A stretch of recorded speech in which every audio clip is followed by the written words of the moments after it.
From 1-19 to the state champion in just a few years, the full-blown underdog story of South Summit's Max Whitmore coming up.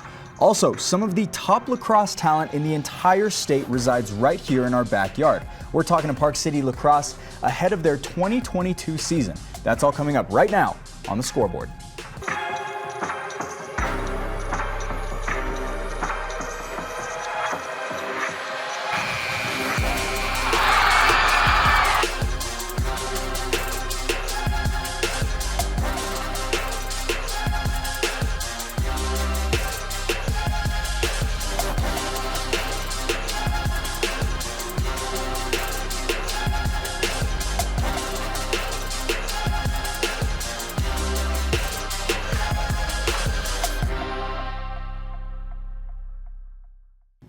Hey everyone, welcome into the Scoreboard. I'm your host, Blake O'Rulian, and really quickly, I wanted to thank Brigham Harris for taking over the hosting side of this show for the last couple of weeks. I lost my voice and I could not host anything. I couldn't talk, so I really appreciate Brigham for doing that. It is the first day of March. February flew by, winter sports seasons flew by, and now we're moving on over into the spring. So as winter season closes down, we do want to give the spotlight to a couple more state champions in this show and then on Friday as well. We also are going to be talking about some spring sports, specifically lacrosse today. But first of all, we wanted to give a quick shout out to the 6 state champions that we have across all 4 schools: South Summit, North Summit, Wasatch, and Park City. We love covering all of these schools, and we put something together to kind of highlight these 6 state champions that we were able to cover throughout the winter season. So here it is, this season in sports.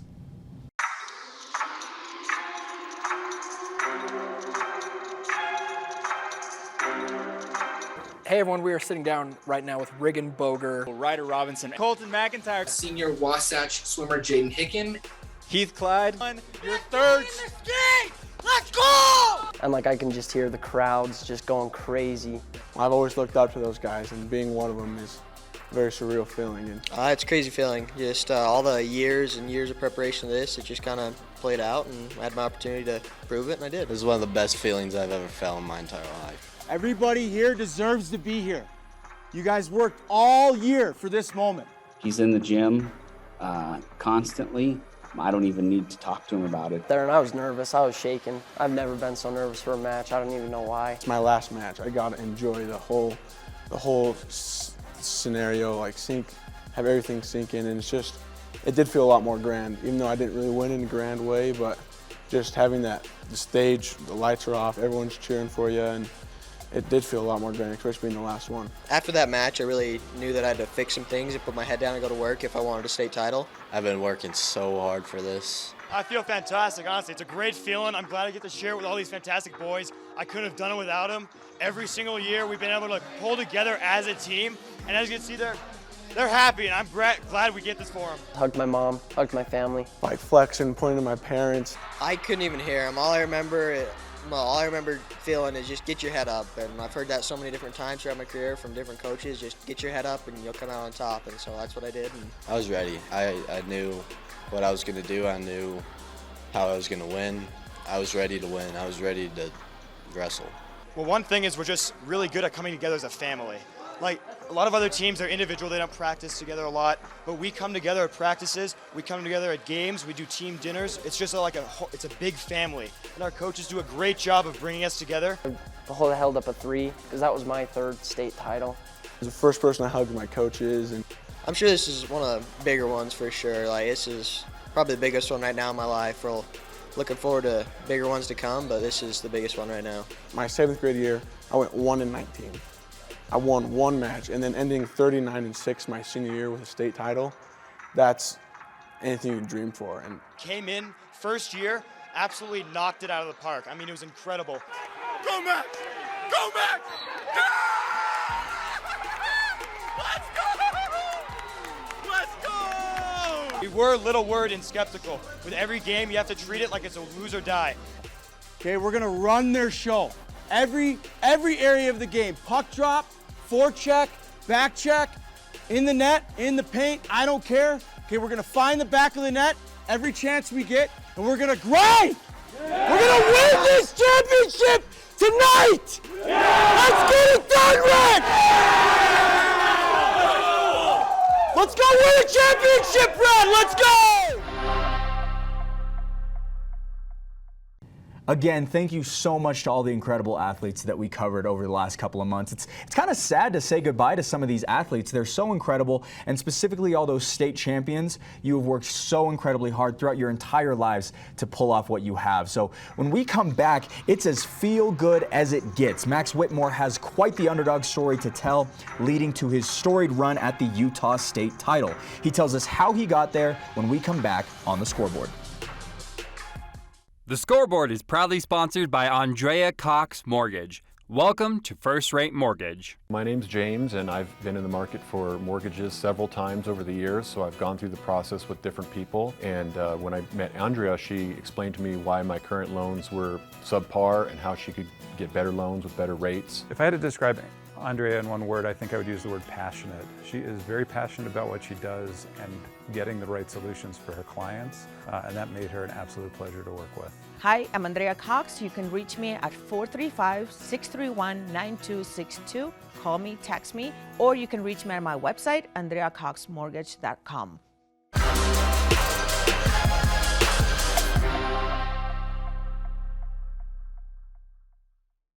Hey everybody, welcome back into the Scoreboard. I'm your host, Blake O'Rulian. It is Tuesday, March 4th, and we got another episode coming up on Friday that's going to have the second half of the two state champions out of South Summit. So right now we're talking to the 285-pound state champion in Max Whitmore. And let me tell you right now, of all the people that we have talked to, this is one of the most incredible stories that we've ever covered here on the Scoreboard. Max is as true as it comes of an underdog. It is an incredible story, and I don't want to give it all away, but here is myself sitting down with Max Whitmore. Guys, I'm here with Max Whitmore, the South Summit senior, who is also the 285-pound state champion of the 3A division in Utah. Max, congratulations. We wanted to come and sit down with you and tell you, congratulations, and how do you feel now being a state champion? It's a crazy feeling. I never really thought myself of being I've always looked up to those guys, and being one of them is a very surreal feeling, and it's really crazy. Yeah, in terms of those guys, who are some of the people that have maybe led you to becoming, who you are now as a wrestler? I'd say one of the people I've always looked up to is Xander Lindsay. He was a grade above me, and he was the one who always, he was my partner that really made me the wrestler that I am. And yeah, even the seniors when I was a freshman, just seeing their work ethic and what you need to put in just really helped me understand what it actually takes. Yeah, we talked to a couple of wrestlers over at Wasatch High School who won some state championships last week, and one of them was a senior, similar to you, and they talked to me a lot about, I just can't believe that, it's my last match, my last time on this mat, and I become a state champion. Did it feel more grand because it was your last opportunity? Yeah, I mean, I wrestled the kid I beat before, and just having the extra confidence going in and just thinking it's my last match. I got to enjoy the whole scenario, have everything sink in, and it did feel a lot more grand, even though I didn't really win in a grand way, but just having the stage, the lights are off, everyone's cheering for you, and it did feel a lot more grand, especially being the last one. Yeah, I mean, that was another thing, is it's kind of like, you're the last match of the entire tournament. This is it. Everybody is watching. I wanted to ask you a little bit about the actual match itself. I found two different sources that said different things on who you faced. Can you break down your final match? Because I couldn't find the exact thing that happened. Okay, so yeah, I wrestled the kid from Juab. It's the same kid I wrestled in the divisional finals. First period, we just kind of played around with each other, both neutral. Nothing really happened. Second period, his choice, he deferred, so I got my choice and look over to my coach and they say top, because I pinned him in the second round. First time I wrestled, so I'm like, okay, that's a good idea. So just trying to work different moves. Nothing's really working, but I'm able to keep him down, which is a goal, because didn't really do anything. He almost got away at the end, but thankfully time stopped. So going to third round, 0-0. He chose bottom again to try to get that one escape point. I was like, oh, I go into that, I'm like, it's 0-0. I got to do something here or else I'm going to lose. And then 5-10 seconds in, he does something, and my body just started moving. And it was just so crazy. It just started happening, and I just had him on his back, and I just look up. I remember looking down at his back and looking at the ref, and then him calling the pin. And it was just whoa. It was a crazy feeling that holy cow, I just won. Yeah. Yeah. Have you had the chance to watch it back? Have you seen yourself and what you actually did? So yeah, I have, and I had one of my friends that was filming just from like 10 feet away on the mat. Go Max! Go Max! Go Max! Go Max! Go Max! Yeah! Let's go! Let's go! And it was just a surreal moment. Oh my gosh. And what did it feel like to have all your teammates? I mean, it's the state championship. Everyone, of your teammates are rooting for you. What is coach saying to you? I mean, what is happening once you win? Do you hear anything? Like, what's going on? Oh yeah, as soon as that he slapped the mat, I was just like flexing, pointing to my parents, and then shook his hands. The first person I hugged was my coaches, and then the whole team comes on the mat, and that was really cool. Hugging all my closest friends, like my fellow seniors, like Nick Smith, the first fellow when I wrestled, and Reagan, of course, coming up congratulating me. And then after that, I ran up, still in my singlet, my wrestling clothes, hugged my parents because they're my biggest supporters. What an incredible feeling. I mean, how many years have you wrestled?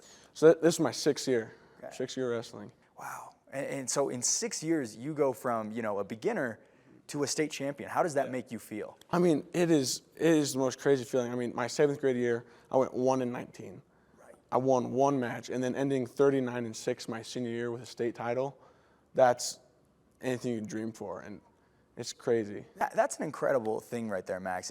What do you attribute your fast and very quick ability to learn, and then also compete at such a high level? I mean, again, only 6 years, and you become a state champion. So what do you attribute your fast-paced learning to? I've always been a really good learner, like in school and stuff. It's the way I am. But I also like the help of partners and coaches throughout the years. I noticed like when I got to high school, especially when I got like the higher caliber partners, that's when I started to get better and just learning from the older guys. Max, I really appreciate it. We're going to be right back. And when we come back, there is more on the story of Max Whitmore, how he continued to learn and grow in order to snag a state title in his senior season. Coming up on the Scoreboard.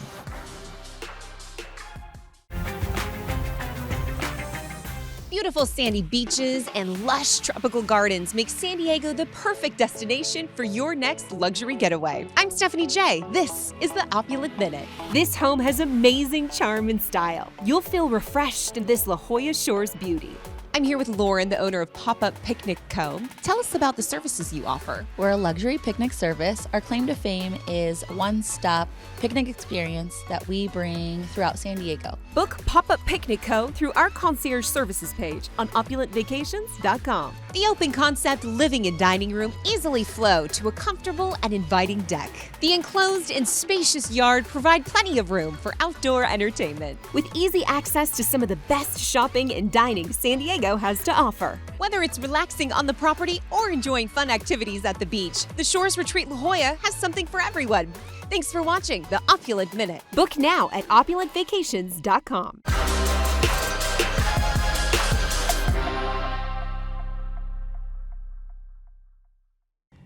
Hey everyone, welcome back into the Scoreboard. And as I just mentioned, we are going to go right back into that Max Whitmore interview to hear a little bit more about his journey to becoming the Utah State champ. Yeah, a quick question is, what has it been like being able to learn from someone like Cole Sanderson? I mean, he's an incredible coach. I mean, learning from someone who knows so much about wrestling and knows how to do it because he's seen it and done it before. I mean, just puts a really big emphasis on the little things and doing the repetition every single day. And it is just really the little things and like where your pressure is, like how you're moving and all those stuff. Have you grown up watching wrestling? Did you grow up, I wouldn't say necessarily like the WWE, did you watch collegiate wrestling? Did you watch MMA? Did you do anything like this to kind of learn from other people and look up to other professionals? So I never really did because I'm the first wrestler in my family. So what happened to my friend Jacob is he got me 7th grade, like, do you want to come and wrestle? I'm like, yeah, sure, I'll go try it out. And I remember just doing my first move, I'm like, this is something I want to do. And I remember that just being like watching on YouTube, like Kel Sanderson's gold medal match and all those matches and like going to the high school duels then. And it's just a really cool, that's like, I'd say my wrestling idols are the ones that came before me, like Porter Fox. The people that you have seen and grow up and build. And now you are that for the younger generation, and I'm sure in a couple years I'll be sitting down here with someone who says, yeah, Max Whitmore is the guy that I looked up to. So Max, I wanted to ask you about the weight class. As you mentioned, you're the last match, you're a 285-pounder. How difficult is it to wrestle at 285 pounds? Because the pure brute strength, along with the technical ability, I mean, you have to have both to be at the highest level, which you are. How difficult is it to be wrestling at that high of a weight? I mean, I started my first 2 years out at 220, and then junior, senior year, I came up to 285, and it was a lot different at that bigger weight because you have the kids who are really quick that are lower weight, and you have the really big kids are just super big, super strong. And I remember my junior year, I went to the Viewmont tournament, went 2 and out. My first time wrestling heavyweight, and I just couldn't even compete with them. But you got to learn how to like use that weight against them and stuff, and be quicker, be a little like know where to put your pressure, have the leverage and stuff. And yeah, that's something you have to learn. And it definitely took me a while to learn how to wrestle the bigger guys. Yeah, let's say you're competing against a guy who walks around at maybe 287, 290, you know, with the hydration test and things like that. Someone who walks around a little bit heavier, but nothing crazy, and you have to face them. What is some of the techniques and things that you like to do? You mentioned using their weight against them. What are some of those things? Well, like, there's a slide by. Like, they're pushing into you, just slide by and take them to the ground. Another thing, like, they're not really quick off bottom, so you're just hitting in, like, just getting your pressure right. And, like, if they make one move, then you try to use their momentum against them. If they're moving that way, just kind of nudge them that way. This is kind of an odd question, but when I was doing my research, I saw that you were ranked in the preseason the number 5 wrestler at 285 for the state. For you to become the state champion is, I wouldn't say necessarily an upset, but it's definitely not, you know, their first or second choice in terms of preseason rankings. Did you feel like an underdog this season? Oh, yeah, because, I mean, I didn't even place at state last year. I got beat out in the blood round. And just, I think that's one thing that kind of helped me is that, like, knowing, like, these guys don't expect me to be good. Like, I remember talking to a kid from Juab, and he's like, oh, you're that kid from South Summit who's kind of good. And I was like, yeah, I'm good. Like, I think, and then I wrestled the Juab kid in the finals, and I'm like, I think they're starting to understand that I'm actually, like, way, like, good. And then I remember the Morgan duel, I was wrestling Cole Kill, who was the 3A All-Star. Yes. And that was a big upset match for me. Like, that was kind of the match that validated that, like, holy cow, like, I have a really good shot at winning. So when you win it, and do you remember, like, oh, you're that kid that's kind of good, the guy who was kind of counted out, do you feel like you proved people wrong? Did you have a chip on your shoulder going into that match? I mean, a little bit, but, like, by the time I got to the finals, I think everyone realized, oh, holy crap, like, this kid kind of came out of nowhere at the start of the season, because I didn't really have any, like, big tournament wins before that, but yeah, like, it was, I had a little bit of a chip on my shoulder, I guess. Yeah. It was nice to, especially since Juab, like, the whole town of Nephi was sitting right there, and to pin one of their wrestlers. Just silence him. The dark horse of the 3A division. I mean, that's incredible, Max. So last couple questions. You are a senior. Do you have any plans to wrestle somewhere else, or is this kind of the end for you? I would say this is kind of the end for me, because I've never really thought about wrestling somewhere else, because I never really was, like, in this conversation for a state title. But you know, situations coming around, and, like, I wouldn't be opposed to it, but just it never really has been my plan to pursue something like that. What are some of the biggest things you're going to miss in terms of being in this room, this beautiful wrestling room with names all across the board? What are you going to miss the most about South Summit Wrestling and its program? I'd probably say, like, just the friendships I've made, just, like, with my different partners, and just, like, you get really close to your wrestling partners and just everyone in that room. And that's one thing I'm going to miss the most. I'll miss, like, just, I had, like, this whole year, I just kind of went onto the mat thinking, like, this is my last year, just got to enjoy it. And I never really went onto the mat. Like, I always kind of had a smile every time I stepped on. And just, like, yeah, I'd say the friendships is going to be the hardest thing to kind of let go of. Well, Max, they're going to miss you here, and we're going to miss you as well. I wish we would have been talking to you all season, but congratulations. And yeah, we look forward to continuing to cover South Summit Wrestling. So. Thank you. Hey, Max, thank you so much again. We really appreciate it. And as much as we love covering every single athlete here on the Scoreboard, that's got to be one of my favorite stories. From an underdog, 1-19 early on in his career as a wrestler, to now his last chance to get the state title, and he gets it. What an incredible story, the things that he had to go through. So thank you so much. When we come back, the pinnacle of lacrosse in the state of Utah resides right here in Park City. Find out their big goals and aspirations as the 2022 season is just around the corner. We'll be right back here on the Scoreboard. Hi guys, I'm Janet the Dairy King. We're famous here for our ice cream. We have 84 different kinds of shapes. We also have some amazing food. So come and try our chicken strips, our fish and chips dinners, our burgers, our fries, our sweet potato fries. Oh my gosh, we've got so much. Once you go over to the Heber Valley Railroad and ride their train, then of course you have to come here and see all of our trains. Our family's serving your family since 1946. We hope to see you soon here at the Dairy King.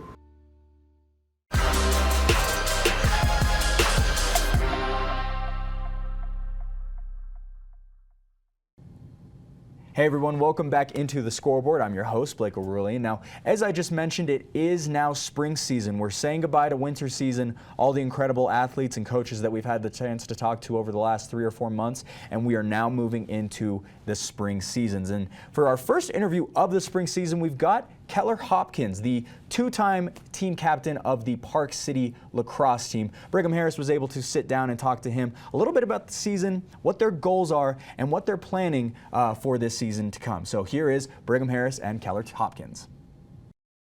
Hey guys, Brigham Harris here for the Scoreboard. Right now we are joined by Keller Hopkins. Keller, thank you so much for joining us here for a couple minutes on the Scoreboard. Thank you for having me. Yeah, of course, man. Hey, we are here at the Basin Rec Center, and we're a couple weeks away from the high school lacrosse season. Tell me just a little bit about what's going on here, what's going on behind me this early on. So right now we're in our 2-week period where the coaches cannot coach us, and we've got our coach Brent Adams, who's a current PLL player, who's just bringing us through some clinics and getting the guys ready for tryouts. Yeah, well, it's a very star-studded, very talented team. You guys have the resume to talk about, but having a professional player come coach you guys ahead of tryouts, ahead of the season, what do you think that's going to do for you and the rest of the guys?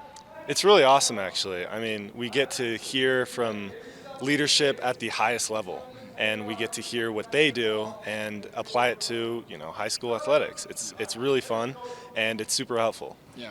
Let's talk a little bit about the past in Park City lacrosse. Somewhat of a dynasty. We've seen it with golf. We've seen it with the hockey team, and I think one of the newest and fastest growing sports in Utah, especially in Park City, is lacrosse. Tell me what it means to you to be a part of this team that so many people have said, this is kind of the pinnacle of lacrosse in Utah. It means a lot.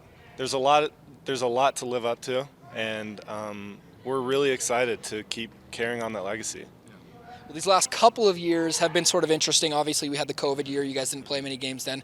Also, you're a second-year captain. You're a senior, so you've been on the team for 4 years, but you're a second-year captain. Kind of take me through what happened last year, right? What's going on in the guys' minds, reflecting on the last season. Well, last year we had a pretty successful season, I would say. It didn't end quite the way that we wanted it to. And since then, we've graduated a lot of our senior leadership. And it's going to be a really young team this year. And what I've learned from last year was I learned a lot about leadership last year, and learned about changing my style depending on who I'm talking to, really. So like learning the guys and how they get motivated and that kind of thing. And I learned a lot from last season, and I'm really excited for this one. Yeah, we are too. And you've kind of got the leg up, right, on pretty much everyone in your team. That's kind of an advantage you get when you're a junior and a captain, which is what you were last year. Let's talk a little bit about, like you just said, you've grown a lot. What are some things you're going to implement very early on before the season even starts as a captain? We're going to be working a lot on discipline. Discipline's a huge thing. And since we've got such a young team, we're going to need to be as efficient as possible for us to succeed like we have in the past. Got a couple of big games early on in the season. You play Bountiful in a few weeks. That's the first game of the official season. And then you got a couple of grudge matches in Corner Canyon just a few days after that. Yeah. Tell me what the emotions are going to be like. For a little bit of background, Corner Canyon won the state title, took it from you guys last year. What are the emotions going to be like going into that game? Big revenge game. Yeah. For me especially. I'm really excited to prove myself against them again. First of all, are there any players that you have looked up to these past 4 years, and do you think that you implement anything that they did now as a captain? Yeah, for sure. There's a lot of players that I could say that helped me a lot. To name a few, I would say McKnight, Pedersen, great guy. Learned a lot from him. Dylan Bauer, Brady Bauman, Luke McCall, Tyler Vendetti, Connor Monson, the whole list goes on. Yeah. I could go on forever about these guys, but everything that they've done on the field when I've played with them, I've taken note of it, and I've seen what they do well, and I've tried to implement it myself. Well, a couple names you mentioned, last name Pedersen, for example, a All-American for this team, and he's certainly left a legacy here at Park City Lacrosse.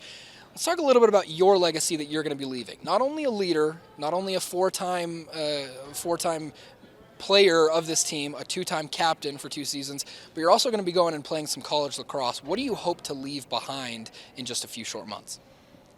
I hope that my legacy is that I hope my teammates think and remember me as a solid guy and an even better lacrosse player.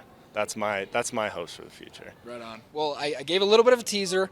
Tell us a little bit about your college plans. I know you made a commitment, but I want to give you the floor to officially announce that again here. Yes, I'm committed to play Division III lacrosse at Center College. It's in Kentucky, and I could not be more pumped. Yeah. We're pumped to watch you. Tell me just about how that decision was made and how resolved you felt making that commitment. Yeah, so I always wanted a smaller school, and they reached out to me after a showcase, and I just fell in love with the campus. It was great, and I've met a lot of my teammates, and I'm so excited. Yeah. Well, we're happy for you. We're definitely going to miss you here in a few months. Your senior season just a few weeks away, and we wish you the best of luck. Again, Keller, Hopkins, thank you again for joining us here on the Scoreboard. Thank you for having me. Brigham, Keller, really appreciate the time. And again, very, very talented squad over here in Park City. Some of the top talent in the entire state of Utah. They were runner-ups last year in the state title. And this next year, we'll see what they can do with a very, very talented squad. Very excited to see what happens. When we come back, we're going to be closing down the show, winding down, and telling you a little bit about what to look forward to for the Friday show. So don't go anywhere. We'll be right back here on the Scoreboard. My perfect day. Fresh air, fresh snow. Seamless, like the perfect turn.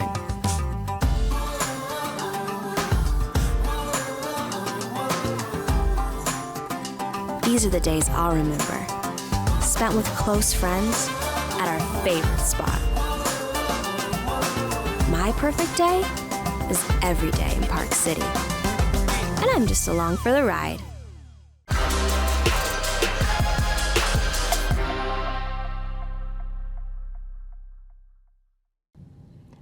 Hey everyone, welcome back into the Scoreboard. I'm your host, Blake O'Rulian.